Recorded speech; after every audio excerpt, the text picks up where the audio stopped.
3 سوال سے میں اپنے پیغام کو شروع کرنے کے لیے جا رہا ہوں۔ مسجد میں آیا، دنیا کی بات کی صرف ایک بار، اس کے بعد نہیں کی۔ دنیا کی بات کی، دین کی بات نہیں، تسبیح نہیں، تلاوت نہیں، ذکر نہیں، کچھ بھی نہیں، دنیا کی بات آ کر کے مسجد میں کیا صرف ایک بار، کیا نقصان ہوگا؟ یہ میرا پہلا سوال ہے۔ مسجد سے آذان ہو رہی تھی، یہ اپنے کام میں لگا رہا، آذان گزر گئی، اس نے آذان کو نہیں سنا، جواب نہیں دیا، خاموش نہیں ہوا، آذان ہوتی رہی، یہ اپنے کام میں لگا رہا، آذان ختم ہو گئی، یہ اپنے کام میں لگا رہا، مسجد کی طرف نہیں آیا، کیا نقصان ہوا؟ یہ میرا دوسرا سوال ہے۔ تیسرا اور آخری سوال ہے، یہ دیکھ رہے ہیں موبائل ہے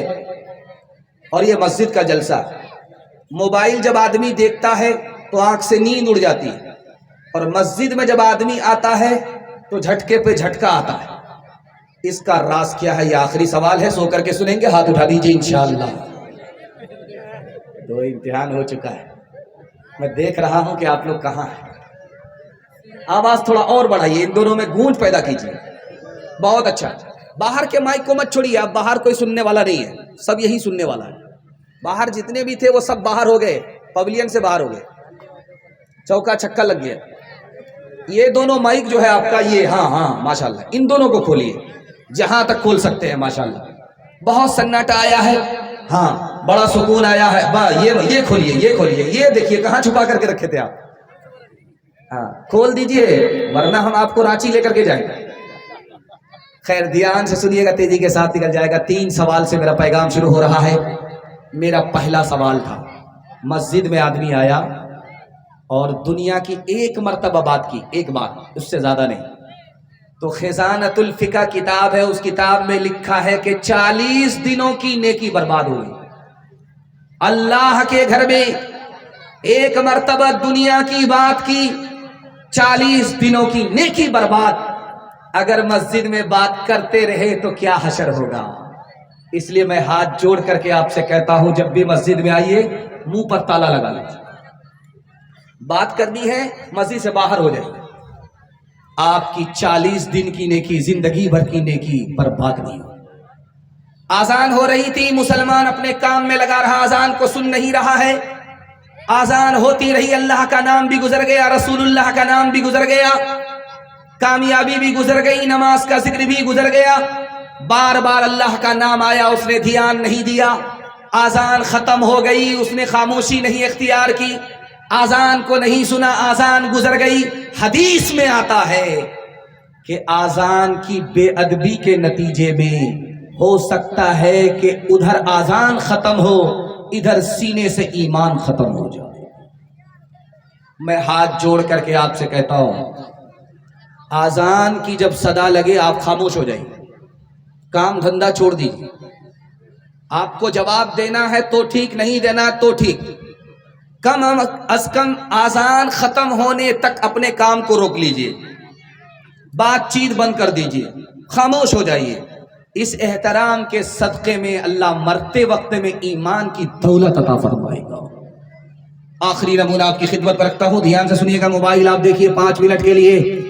آپ کی آنکھ سے نیند اڑ جائے گی، 1 گھنٹہ تک نیند نہیں آئے گی، اور 5 منٹ کے لیے جمعہ کا دن ہے، غسل کر کے آپ آئے اور دایاں پیر رکھتے ہوئے اللہم افتح لی ابواب رحمتک پڑھ کر کے داخل ہوئے، اور ادھر امام کا خطبہ ہو رہا ہے، ادھر جھٹکے پر جھٹکا آ رہا ہے۔ کیا راز ہے؟ یہ آپ کو بتانے کے لیے جا رہا ہوں، اس پر پیغام کو ختم کر رہا ہوں۔ جب آدمی موبائل دیکھتا ہے تو دل پریشان ہوتا ہے، روح پریشان ہوتی ہے۔ جب روح پریشان ہوگی، دل پریشان ہوگا تو نیند نہیں آئے گی۔ اور جب اللہ کا بندہ اللہ کے گھر میں پہنچتا ہے، مسجد میں پہنچتا ہے، تو اللہ کی رحمت اس کے سر پر برستی ہے، اس کے دل کو سکون پہنچتا ہے، نیند پھول پر آتی ہے، کانٹے پر نہیں آتی۔ ہاتھ اٹھائیے، وعدہ کیجئے ظہر کی نماز اثر میں پڑھیں گے انشاءاللہ، ہفتہ بھر کی نماز جمعہ میں پڑھیں گے، ہاتھ اٹھائیے انشاءاللہ۔ اپنے کردار کا تو پہلے تو غازی بن جا، جیت نہ پائے کوئی سی تو بازی بن جا جیت نہ پائے توڑنے والے بنائیں گے تیری خود مسجد توڑنے والے بنائیں گے تیری خود مسجد شرط بس یہ ہے کہ تو پہلے نمازی بن جا شرط بس یہ ہے کہ تو پہلے نمازی بن جا شرط بس یہ ہے کہ اس وقت آپ پنڈال کے نیچے ہیں پنڈال کے اوپر خدا ہے ہم لوگ زمین پر ہیں اور آسمان پر خدا ہے اس وقت ہم خدا کی نگرانی میں چل رہے ہیں مہربانی میں جلسہ سن رہے ہیں اللہ ہمارے جلسے کو زمین سے لے کر کے آسمان تک قبول فرمائے آپ دیکھیں گے یہ پیسہ دیکھا آپ نے چندہ ہو رہا تھا کسی نے 50 روپیہ لا کر کے دیا کسی نے 500 روپے لا کر کے دیا کسی نے 50 دیا کسی نے 100 دیا کسی نے 200 دیا جانتے ہیں یہ دینے والے سب نیک لوگ ہیں اللہ نے پہلے توفیق دیا اس کے بعد جیب سے پیسہ نکال کر کے دیا 50 روپیہ دینے والا بھی برا نہیں 500 روپے دینے والا بھی برا نہیں 100 روپیہ دینے والا بھی برا نہیں 200 روپے جس نے دیا وہ بھی برا نہیں جانتے ہیں کیوں جس کی حیثیت 50 روپے کی تھی وہ 50 روپے لا کر کے دیا جس کی حیثیت 500 روپے کی تھی اس نے 500 روپے لا کر کے دیا اور مکھیا جی ہمارے سرپنچ صاحب جیسا جسم ہے ویسا ہی پیسہ نکال کر کے دیا اللہ ہمارے سرپنچ صاحب کو سلامت رکھے دین دنیا دونوں کی بھلائی سے مالا مال فرمائے جس کی جو حیثیت تھی اس کی حیثیت سے یہاں پر چندہ دیا گیا ہے اور آپ دیکھیں گے دنیا میں کسی کو اللہ تھوڑا دیتا ہے کسی کو اللہ زیادہ دیتا ہے اور جس کو زیادہ ملتا ہے وہ بڑا خوش ہوتا ہے اور جس کو تھوڑا ملتا ہے وہ بڑا مایوس ہوتا ہے جو بات میں آپ کو سنانے کے لیے چاہ رہا ہوں آپ کا دل بڑا خوش ہوگا یہ جو پیسہ ہے اللہ دیتا ہے کسی کو تھوڑا کسی کو زیادہ اس کی مثال ایسی ہی ہے جیسے دوائی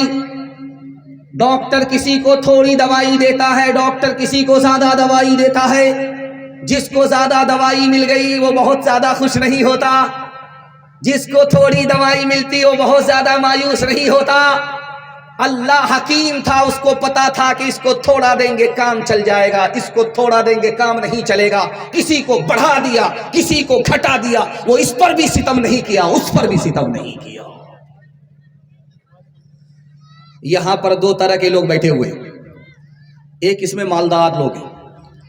اور اس میں غریب لوگ ہیں اس میں جو سسر ہیں وہ بیچارے غریب ہیں اور جو داماد ہیں وہ مالدار ہیں چونکہ انہوں نے شادی میں سسر سے ڈیمانڈ کیا وہ بیچارہ غریب ہو گیا یہ مالا مال ہے دو طرح کے لوگ ایک مالدار لوگ ایک غریب لوگ خدا کس پر مہربان ہے غریب پر